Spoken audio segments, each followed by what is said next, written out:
Start करते हैं अपना अगला चैप्टर जिसका नाम है सॉल्यूशन। सॉल्यूशन मिलता है एक सॉल्यूट और सॉल्वेंट से। ये होमोजीनियस मिक्सचर होता है दो या दो से ज़्यादा कंपाउंड का। अब हम बात करते हैं यहाँ पे नंबर ऑफ कंपोनेंट की बेस पे सॉल्यूशन को नेम किया गया है। अगर दो कंपोनेंट है तो बाइनरी, तीन है टर्शरी और फोर है तो क्वाटरनरी। अब हम कैसे पता करेंगे क्या सॉल्यूट क्या सॉल्वेंट? तो सॉल्वेंट को पता करने के लिए हमें ये देखना होगा कि जो सॉल्यूट जो है वो जिसकी स्टेट ले लेगा वो सॉल्वेंट होगा, या फिर हम देखेंगे कि जो मास परसेंटेज में ज़्यादा है वो सॉल्वेंट होगा, या फिर जिसके मोल फ्रैक्शन ज़्यादा होंगे वो सॉल्वेंट होगा। सॉल्यूशन को हमने क्लासीफाई किया है, सॉलिड सॉल्यूशन हो सकता है, लिक्विड सॉल्यूशन हो सकता है, या फिर गैसियस सॉल्यूशन हो सकता है। सॉल्यूशन उसी का बोलेंगे जिसका सॉल्वेंट होगा। तो सॉलिड सॉल्यूशन का एग्जांपल है कि आपका सॉलिड अगर सॉलिड में प्रेजेंट है तो उसको एलओ है, अगर लिक्विड सॉलिड में प्रेजेंट है तो इसका एग्जांपल आपका सोडियम अमलगम हो जाएगा या फिर जेल हो जाएगा।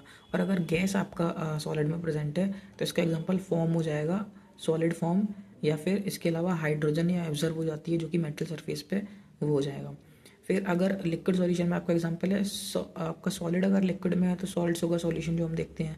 अगर लिक्विड लिक्विड में है तो इसका एमल्शन या फिर अल्कोहल प्लस वाटर, या फिर अगर गैस अगर लिक्विड में है तो फोम या फिर क्रीम हो जाएगा, या फिर ऑक्सीजन वाटर या कोल्ड ड्रिंक्स वगैरह होती हैं, इनमें भी आपकी गैसेज लिक्विड में होती हैं।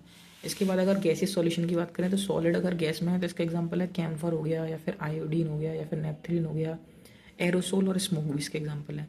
लेकिन लिक्विड अगर गैस में है इसका मतलब ह्यूमिडिटी हो गया, या फिर क्लोरोफॉर्म प्लस अमोनिया हो गया। ठीक है। इसके बाद अगर गैस में है तो इसका एग्जांपल नॉर्मल एयर हो गया, ऑक्सीजन प्लस नाइट्रोजन।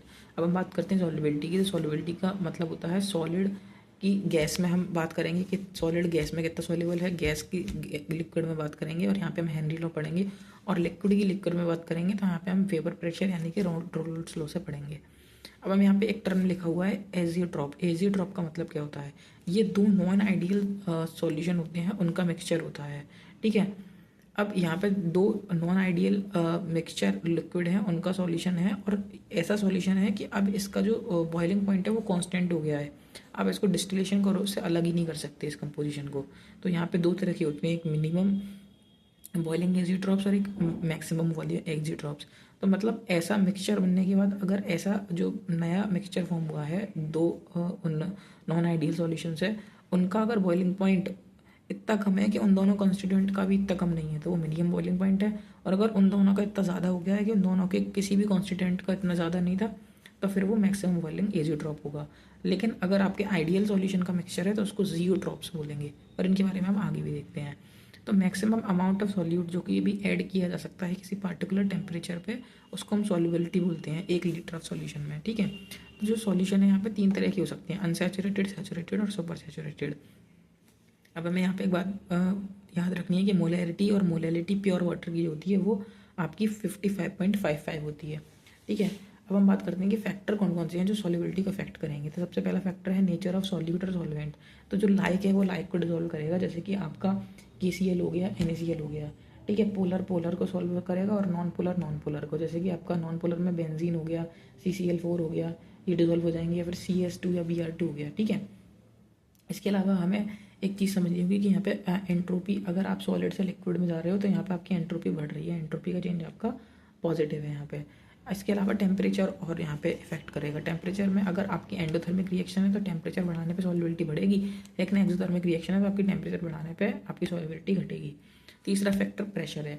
तो प्रेशर का सॉलिड की लिक्विड में अगर सॉल्युबिलिटी की बात करेंगे तो कोई इफेक्ट नहीं होगा, लेकिन अगर गैसेस की लिक्विड में बात करेंगे सॉल्युबिलिटी पे तो आपका जैसे आप प्रेशर बढ़ाओगे आपकी सॉल्युबिलिटी बढ़ेगी।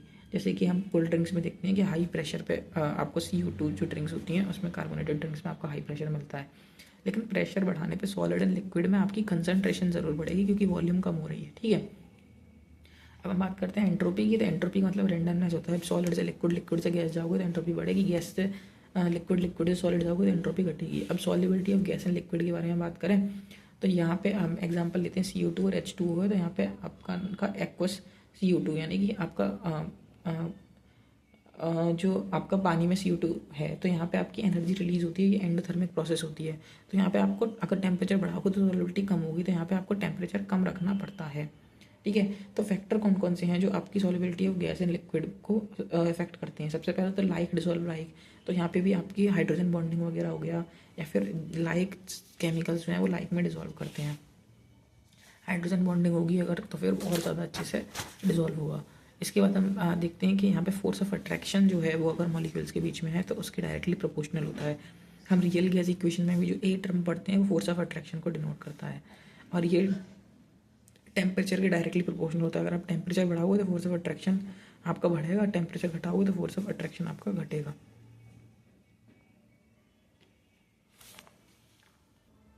आई एम सॉरी, ये टेम्परेचर नहीं है, ये क्रिटिकल टेम्परेचर है। क्रिटिकल टेम्परेचर वो टेम्परेचर होता है जिसके ऊपर आप गैस को लिक्विफाई नहीं कर सकते हो। तो अगर आपका क्रिटिकल टेम्परेचर बहुत कम है तो इसका मतलब आपका फोर्स ऑफ अट्रैक्शन भी बहुत कम होगा, और है ना। तो जनरली जो आपकी CO2 होती है वो कोल्ड ड्रिंक्स में यूज़ होती है, उनका क्रिटिकल टेम्परेचर लगभग 30 डिग्री के आसपास होता है, यानी कि 30 डिग्री से अगर ऊपर जाओगे तो आप उनको गैसेज में कन्वर्ट नहीं कर सकते हो, ठीक है। अब हम बात करते हैं, यानी कि 30 डिग्री से नीचे वो गैसेस में, एक second, I am sorry, critical temperature का मतलब होता है वो टेम्परेचर जिसके ऊपर आप उसको लिक्विफाई नहीं कर सकते हो, ठीक है। इसका ये मतलब होता है, ठीक है। तो अगर किसी का क्रिटिकल टेम्परेचर बहुत ज़्यादा है तो बहुत ज़्यादा वो टेम्परेचर है जहाँ पे उसको लिक्विफाई करने वाली बात आ रही है। लेकिन अगर किसी का क्रिटिकल टेम्परेचर बहुत कम है ना, इसका मतलब उसका वेपर प्रेशर बहुत ज़्यादा है, यानी कि हाँ, समझ लो थोड़ा सा, ठीक है। फिर उसके बाद हम अगले पॉइंट पे बढ़ते हैं। टेम्परेचर जो है यहाँ पे टेम्परेचर भी इफेक्ट करता है गैस प्लस लिक्विड में सॉल्यूशन में, ठीक है। इसके अलावा टेम्परेचर अगर आप बढ़ाओगे तो वहाँ पे आपकी सॉल्युबिलिटी जो है वो घटेगी, क्योंकि हमें जो कोल्ड ड्रिंक्स वगैरह होती हैं उसमें टेम्परेचर कम रखते हैं, क्योंकि एक्वेटिक स्पीसी होती हैं वो ज़्यादा कंफर्टेबल होती हैं कोल्ड वाटर में, क्योंकि वहाँ पे सॉल्युबिलिटी ज़्यादा है। टेम्परेचर इन्वर्सली प्रोपोर्शनल होता है सॉल्युबिलिटी के, ठीक है। लेकिन सॉलिड में बात करें तो डायरेक्टली प्रोपोर्शनल होता है सॉलिड एंड लिक्विड में। अब हम बात करें प्रेशर की, तो यहाँ पे हमारे पास एक कांस्टेंट आता है, हेनरी कांस्टेंट, ठीक है। हम बात करते हैं कि यहाँ पे मोल फ्रैक्शन जो है वो डायरेक्टली प्रोपोर्शनल होते हैं pressure above the liquid surface के, ठीक है। तो pressure above the liquid surface is directly proportional to mole fraction. तो mole fraction is the actual solubility.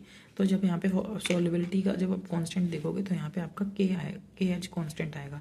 तो partial pressure is equals to KH into mole fraction. तो हम यहाँ पे देख सकते हैं कि जो KH है वो मोल फ्रैक्शन के आपके डायरेक्टली इन्वर्सली प्रोपोर्शनल है, यानी कि सॉल्युबिलिटी के इन्वर्सली प्रोपोर्शनल है। KH ज़्यादा मतलब सॉल्युबिलिटी कम। तो KH यहाँ पे मोल फ्रैक्शन की तो कोई यूनिट होगी नहीं, तो KH की जो यूनिट होगी वो ATM या फिर बार ही होगी। KH जो है वो आपका सिर्फ नेचर ऑफ गैस पे और सॉल्वेंट पे ही डिपेंड करेगा। अब हेनरी लॉ के बारे में आते हैं, तो हेनरी लॉ जो है वो वैलिड नहीं होता उन गैसेस के लिए जो एसोसिएशन या डिसोसिएशन करती हैं, जैसे कि आपका ऑक्सीजन हीमोग्लोबिन के साथ, या फिर अमोनिया पानी के साथ NH4OH बना रहा है, या फिर CO2 आपकी पानी के साथ H2CO3 बना रही है, या फिर SO3 H2O के साथ H2SO4 बना रहा है, तो इसके लिए वैलिड नहीं होगा। एक एग्जांपल है, तो यहाँ पे ये आपका हेनरी लॉ हीलियम के लिए वैलिड है, NH3 और SO2 के लिए नहीं है। ये बहुत इंपॉर्टेंट पॉइंट है, ठीक है। अब हम बात करते हैं, अब आपका मैक्सिमम वैल्यू ऑफ KH की अगर बात करें तो जितनी ज़्यादा KH की वैल्यू होगी उतनी ज़्यादा सॉल्युबिलिटी आपकी कम होगी, क्योंकि ये इन्वर्सली प्रोपोर्शनल होते हैं। अब हेनरी लॉ के बारे में, एप्लीकेशन के बारे में देखिए, तो यहाँ पे CO2 जो होती हैं आपकी सॉफ्ट ड्रिंक्स में होती हैं, ये आपका हेनरी लॉ का ही एक एप्लीकेशन है। इसके अलावा अंडर हाई प्रेशर और कम टेम्परेचर पर रखी होती हैं। इसके अलावा स्क्यूअर डाइवर होते हैं, वो एयर डाइल्यूटेड करी होती है उसमें विद हीलियम, ठीक है, क्योंकि जिससे कि वो सॉल्युबिलिटी कम हो जाए, आपकी बहुत कम सॉल्युबल होती है ब्लड में, ठीक है ना, क्योंकि नीचे जाके प्रेशर बहुत बढ़ जाएगा, प्रेशर बहुत बढ़ जाएगा तो ऑक्सीजन बहुत ज़्यादा डिजोल्व होने लगेगी, इसीलिए वहाँ पे हीलियम मिक्स करते हैं, जिससे कि हीलियम की ब्लड में सॉल्युबिलिटी बहुत कम होती है। फिर हाई एल्टीट्यूड पे जाएंगे तो वहाँ पे पार्शियल प्रेशर ऑफ ऑक्सीजन कम हो जाता है, तो इसीलिए लो आपकी ऑक्सीजन बाउंड होती है, तो इससे हमें एनोक्सिया भी हो जाता है, ठीक है। लेकिन ये टाइम के साथ सही हो जाता है, टेम्परेरी होता है, क्योंकि वहाँ पे हमारे RBC वगैरह बढ़ जाती हैं तो वो कंपनसेट कर लेते हैं इसे। फिर यानी कि हमें समझ आता है कि अगर प्रेशर पार्शियल प्रेशर ज़्यादा है, इसका मतलब वहाँ पे मोल फ्रैक्शन भी ज़्यादा होंगे, कंसनट्रेशन ज़्यादा होगी, यानी कि सॉल्युबिलिटी ज़्यादा होगी, यानी कि KH हेनरी कांस्टेंट की वैल्यू कम होगी और टेम्परेचर भी कम होगा। अब हम बात करते हैं solubility of liquid and liquid की। तो यहाँ पे वेपर प्रेशर जो है वो आपका क्या होता है, वेपर प्रेशर होता है pressure exerted by vapour of liquid over it surface at equilibrium, यानी इक्विलिब्रियम पे जो प्रेशर एक्सर्ट किया गया है वो आपका वेपर प्रेशर होता है। यानी कि वेपर प्रेशर डायरेक्टली प्रोपोर्शनल होता है टेम्परेचर के, और इन्वर्सली प्रोपोर्शनल होता है इंटरमोलिकुलर फोर्स ऑफ अट्रैक्शन के। तो फोर्स ऑफ अट्रैक्शन अगर ज़्यादा होगा तो वेपर प्रेशर कम होगा, टेम्परेचर ज़्यादा होगा तो वेपर प्रेशर ज़्यादा होगा। अब हम बात करते हैं बॉइलिंग पॉइंट की। तो बॉइलिंग पॉइंट का मतलब होता है टेम्परेचर, वो टेम्परेचर जिस पे वेपर प्रेशर आपका एटमॉस्फेरिक प्रेशर के बराबर हो जाता है। तो वेपर प्रेशर जो है वो डायरेक्टली प्रोपोर्शनल होता है एटमॉस्फेरिक प्रेशर के, ठीक है। अब लिक्विड में बात करें तो वेपर प्रेशर जो है वो इन्वर्सली प्रोपोर्शनल होता है बॉइलिंग पॉइंट के, ठीक है। तो अगर आपका बॉइलिंग पॉइंट बहुत ज़्यादा है, ठीक है, बॉइलिंग पॉइंट अगर आपका बहुत कम है तो वेपर प्रेशर बहुत ज़्यादा होगा, है ना। तो इसका एग्जांपल भी हम देख सकते हैं कि अगर आपका हाथ में वो नेल पेंट का जो वो होता है थिनर, उसका बॉइलिंग पॉइंट बहुत कम होता है तो वेपर प्रेशर उसका बहुत ज़्यादा होता है। अब हम बात करते हैं यहाँ पे रोल्स लॉ के बारे में। तो रोल्स लॉ बोलता है कि किसी का भी प्रेशर जो होगा किसी भी सॉल्यूशन में वो बराबर होगा उसके प्योर जो भी उसका प्रेशर होता है वो into mole fraction of that. तो P V is equals to P naught V into theta V plus P is equals to P naught into theta V. और अगर हमें टोटल का निकालना है तो हम दोनों को ऐड कर देंगे, P A plus partial pressure जो भी दोनों की वजह से आ रहा है वो टोटल का प्रेशर होगा। तो यहाँ पे हम deltas law of partial pressure भी देख सकते हैं कि पी टोटल जो है वो P A plus P B के बराबर है, यानी कि P naught is zeta A plus P naught B zeta B के बराबर है। और हम जानते हैं कि अगर P naught is zeta A के बारे में बात करें तो टोटल वन ही होगा, zeta A plus zeta one, तो उसको वन माइनस जीटा पी भी लिख सकते हैं। तो यहाँ पे हम टोटल में बात करें पार्शियल प्रेशर टोटल का क्या होगा, P naught A, P not की वजह से ए की वजह से पी नॉट ए होता, लेकिन minus P naught A zeta B अब नहीं रहा, plus P naught B zeta B, ये आपका टोटल हो जाएगा, ठीक है। जब दोनों ही सॉल्वेंट वॉलेटाइल होंगे, अगर एक नॉन वॉलेटाइल है तो आपको उसकी वजह से जो पार्शियल प्रेशर आ रहा है उसको हटाना पड़ेगा। अब हमें पता है कि मोल फ्रैक्शन अगर हमें वेपर फेज में निकालने हैं, तो मोल फ्रैक्शन अगर हमें वेपर फेज में निकालने हैं तो हमें पता है कि मोल फ्रैक्शन जो है उसके डायरेक्टली प्रोपोर्शनल है आपका पार्शियल प्रेशर, जिसका मोल फ्रैक्शन ज़्यादा उसका पार्शियल प्रेशर ज़्यादा। तो हम पार्शियल प्रेशर का फ्रैक्शन निकाल के मोल फ्रैक्शन निकालेंगे। मान लो हमें ए की मोल फ्रैक्शन चाहिए, तो हमें वहाँ पे पार्शियल प्रेशर ऑफ ए तो पता ही होगा, तो हम क्या करेंगे, partial pressure of A into mole fraction of A in जो सॉल्यूशन है, क्योंकि हमें mole fraction of A in A R में निकालना है, इन आपका वेपर फेज में निकालना है। तो वेपर फेज में जो मोल फ्रैक्शन होगा उसको निकालने के लिए हम पार्शियल प्रेशर का यूज़ करेंगे। तो पार्शियल प्रेशर जो एयर में है वो कैसे निकालेंगे, पी नॉट इंटू जीटा है अपॉन टोटल पार्शियल प्रेशर, यानी कि पी नॉट ए जीटा है plus P naught A zeta B, यानी कि हम वाटर में जो मोल फ्रैक्शन है उन्हीं का यूज़ करके और पार्शियल प्रेशर के टर्म्स में जो प्रेशर को निकाल के हम मोल फ्रैक्शन निकालेंगे। तो मोल फ्रैक्शन ऑफ ए अगर वेपर फेज में होगा तो उसका फॉर्मूला होगा pressure of A upon total pressure, ठीक है। अब रोल्स लॉ जो है वो वैलिड होगा सिर्फ इमिसिबल लिक्विड्स के लिए, लेकिन अब यहाँ पे आइडियल सॉल्यूशन जो होते हैं वो फॉलो करते हैं रोल्स लॉ। जैसे कि यहाँ पे ए और बी के ए के जो इंट्रैक्शन है वो बराबर होंगे बी बी के इंट्रैक्शन के, और वो वही उतने ही ए और बी के इंट्रैक्शन होंगे, यानी कि डेल्टा एच मिक्स और डेल्टा वी मिक्स जो होगा वो जीरो के बराबर होगा। एंट्रोपी हमेशा पॉजिटिव होगी और डेल्टा जी की वैल्यू हमेशा नेगेटिव होगी हर एक केस में। तो ये आपके मिक्सचर जो है आइडियल सॉल्यूशन के ये जियोट्रॉप्स बनाते हैं। तो इसके एग्जांपल हैं N heptane plus N hexane, इसका एग्जांपल है फिनाइल और टोलुइन और क्लोरोबेंजीन और ब्रोमोबेंजीन। तो यहाँ पे हम एक ग्राफ देख सकते हैं कि जैसे अगर आप जैसे जैसे लेफ्ट से राइट की तरफ जा रहे हो मोल फ्रैक्शन ऑफ ए आपके बढ़ रहे हैं, तो वैसे वैसे पार्शियल प्रेशर ऑफ ए भी बढ़ता जा रहा है, और बी में देखोगे तो घट रहे हैं तो पार्शियल प्रेशर ऑफ बी भी घटता जा रहा है। और ऊपर जो एक लाइन दोनों के टॉप को कनेक्ट करती है वो टोटल प्रेशर दिखाती है। आप किसी भी पॉइंट पे देखोगे तो वहाँ पे वो लाइन आपको partial pressure of A plus partial pressure of B को दिखा रही होगी, यानी कि वो टोटल प्रेशर को दिखा रही होगी। अब हम बात करते हैं नॉन आइडियल सॉल्यूशन वो होते हैं जो रोल्स लॉ को फॉलो नहीं करते हैं। तो ये आपके एजियोट्रॉप्स बनाते हैं, और ये आपके दो तरह के हो सकते हैं, पॉजिटिव डेविएशन वाले और नेगेटिव डेविएशन वाले। तो नेगेटिव डेविएशन में क्या होगा, आपके ए बी के इंट्रैक्शन जो है वो आपके मजबूत हो जाएंगे ए और बी के इंट्रैक्शन से, लेकिन नेगेटिव डेविएशन में आपके इंट्रैक्शन ए बी के आपके मजबूत हो जाएंगे और पॉजिटिव डेविएशन में ए बी के इंट्रैक्शन आपके वीक हो जाएंगे। यानी कि नेगेटिव डेविएशन की अगर मैं बात करूं तो नेगेटिव में इंटरेक्शन बढ़ गए, यानी कि डेल्टा वी मिक्स और डेल्टा एच मिक्स जो है आपके इंटरेक्शन बढ़ने की वजह से ये डेल्टा वी मिक्स और डेल्टा एच मिक्स कम हो जाएगा, ठीक है। एंट्रोपी आपकी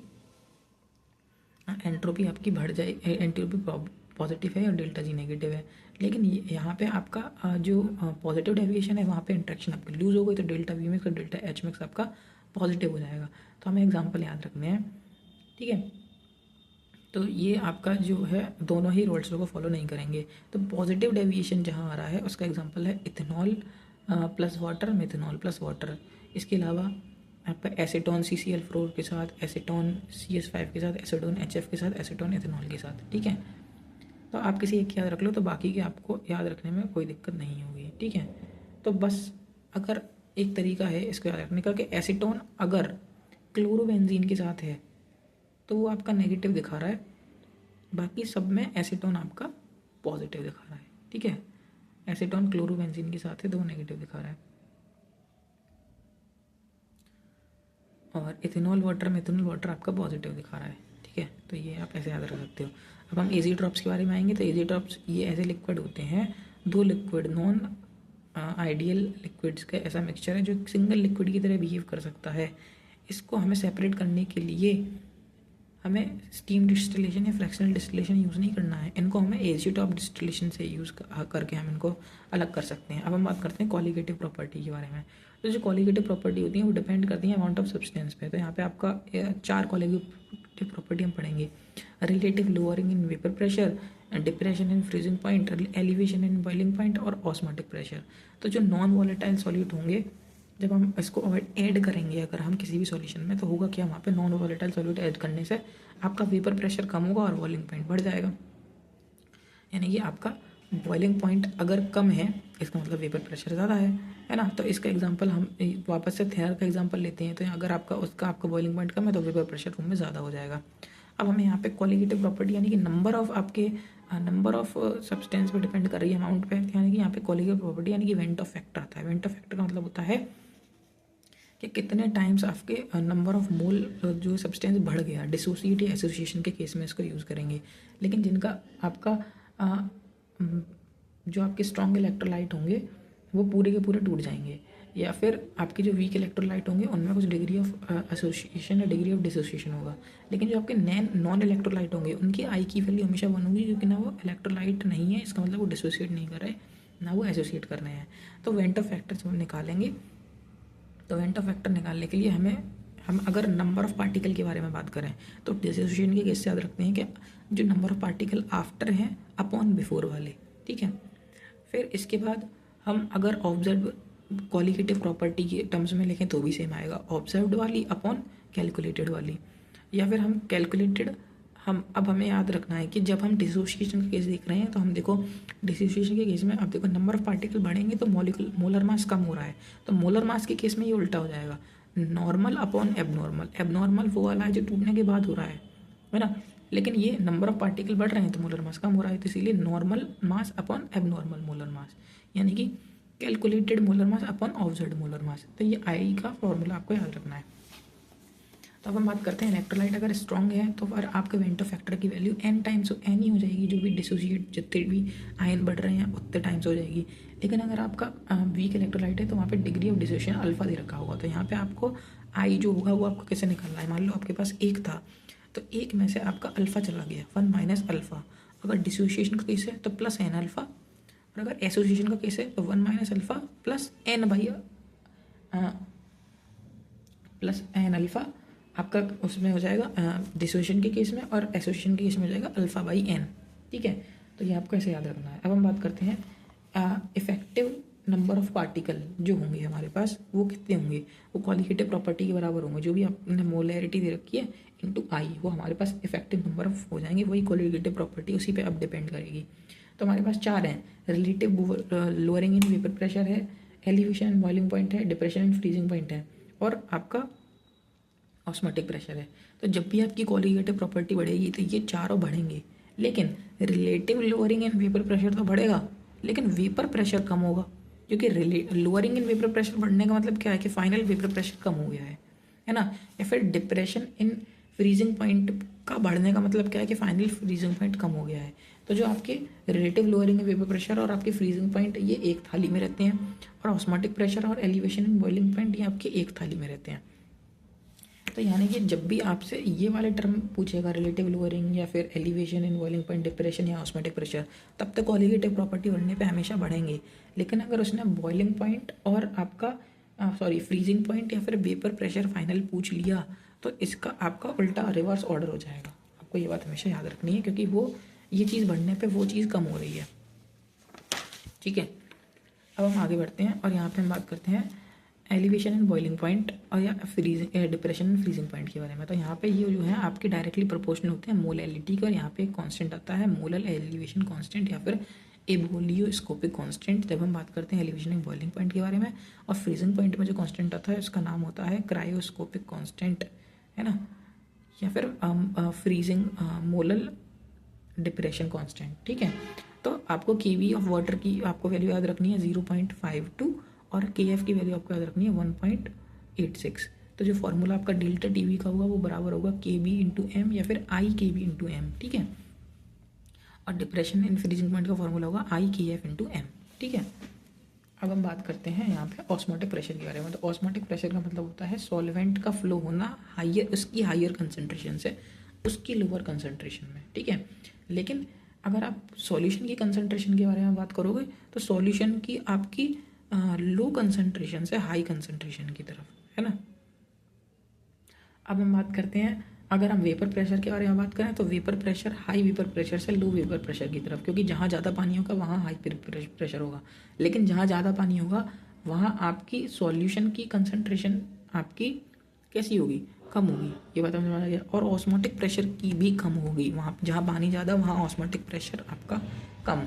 ये बात आपको याद रखनी है। ठीक है, अब हमने एक RBC है, मान लो उसकी 0.9% बाई वेट बाई वॉल्यूम उसमें NaCl प्रेजेंट है, तो हम उसको 3 सॉल्यूशन में रख के देखेंगे। एक जो उसका आइसोटोनिक है, यानी कि सेम कंसंट्रेशन वाला, ज़्यादा कंसंट्रेशन वाला, कम कंसंट्रेशन वाला। तो जिसमें उसकी कंसंट्रेशन कम है उसको हाइपोटोनिक बोलेंगे, और हाइपोटोनिक वाला उसको फुला देगा क्योंकि कम कंसंट्रेशन है, यानी कि वहाँ पे आपका पानी ज़्यादा है, पानी सॉल्यूशन में ज़्यादा है तो पानी अंदर चला जाएगा। आइसोटोनिक में ऐसा कुछ नहीं होगा, सेम साइज रहेगा। हाइपोटोनिक वाले में पानी सॉल्यूशन में चला जाएगा RBC में से, तो RBC वहाँ पे श्रिंक हो जाएगी। ऑस्मोटिक प्रेशर का जो फॉर्मूला होता है वो होता है पाई इक्वल्स टू MRT, यानी कि कंसंट्रेशन इंटू RT, यानी कि मोलरिटी इंटू RT। अब आपकी जो अगर यहाँ पे वेंटर फैक्टर भी यूज़ करें तो IMRT यहाँ पे आंसर आ जाता है फॉर्मूला। ठीक है, अब अगर यहाँ पे हमारे पास एक से ज़्यादा अगर आपके पास टाइप के वो हैं, आपने सॉल्यूट डाल दिए हैं, तो यहाँ पे टोटल मोल कैसे निकालेंगे, I1N1 plus I2N2 upon volume, total number of mole upon volume of solution in litre, है ना, पर यूनिट वॉल्यूम। तो ये आपने इंटू RT कर दिया। लेकिन और अगर गैसेस की बात करेंगे तो हम डेल्टन्स लॉ से जानते हैं कि अगर 1 मोल O2, 2 मोल आपने नाइट्रोजन मान लो ले लिया, हाइड्रोजन ले ली, तो आप उनको भी डायरेक्टली जोड़ सकते हो मोलैरिटी निकालने के लिए, तो वो 3 मोल हो जाएगा। और वॉल्यूम जो आप फाइनल लोगे वो V1 प्लस V2 लोगे। ठीक है, तो पर फाइनल वॉल्यूम आपको दोनों की जोड़ के लेनी है, ऊपर टोटल नंबर ऑफ मोल, नीचे टोटल नंबर ऑफ वॉल्यूम, और आपको I का भी ध्यान रखना है। ठीक है, अब हम बात करते हैं यहाँ पे आइसोटोनिक सॉल्यूशन के बारे में। तो आइसोटोनिक सॉल्यूशन में क्या होगा, सेम नंबर, आइसोटोनिक मतलब है सेम कंसंट्रेशन, लेकिन अब अगर वो आपके नॉन इलेक्ट्रोलाइट है तब तक तो C1 is equal to C2 कर दोगे, लेकिन इलेक्ट्रोलाइट के केस में बाद में कंसंट्रेशन बदल जाएगी, तो इसलिए I1C1 is equal to I2C2 हो जाएगा, यानी कि net final concentration is equal to final concentration के बराबर हो जाएगा यहाँ पे। ठीक है, अब रिवर्स ऑस्मोसिस का मतलब होता है हम एक एनर्जी की सप्लाई करके, एनर्जी देके हम ऑस्मोसिस, पानी जो है अपनी हायर कंसंट्रेशन से लोअर कंसंट्रेशन में जा रहा था, हम उसको उसकी लोअर कंसंट्रेशन से हायर कंसंट्रेशन में भेजेंगे। तो यहाँ पे अब जो आपका सेलाइन वाटर होता है वो रिवर्स ऑस्मोसिस के थ्रू सॉफ्ट वाटर में कन्वर्ट होता है। तो ये इसका एग्जाम्पल हो गया। अब लास्ट पेज पे हमें कुछ इंपॉर्टेंट कंपाउंड हैं, उनके मोलर मास याद करने हैं, जैसे सल्फ्यूरिक एसिड का 98, यूरिया का 60। सल्फ्यूरिक एसिड का formula H2SO4 98, urea NH2CH2 NH2CONH2 60, glucose C6H12O6 180, ethanol यानी कि C2H5OH 46, H2O 18, calcium carbonate 100, sugar का मतलब होता है सुक्रोज का मतलब होता है 2 ग्लूकोज मॉलिक्यूल में से पानी निकाल दिया, तो 2 ग्लूकोज मॉलिक्यूल का वेट कितना हो जाएगा 180 इंटू 180 यानी कि 360 माइनस 18 यानी कि 342। तो शुगर का जो आपका मोलर मास होगा वो 342 होगा। कैल्शियम कार्बोनेट का 100, वाटर का आपका 18, इथेनॉल का 46, ग्लूकोज का 180, यूरिया का 60 और सल्फ्यूरिक एसिड का 98।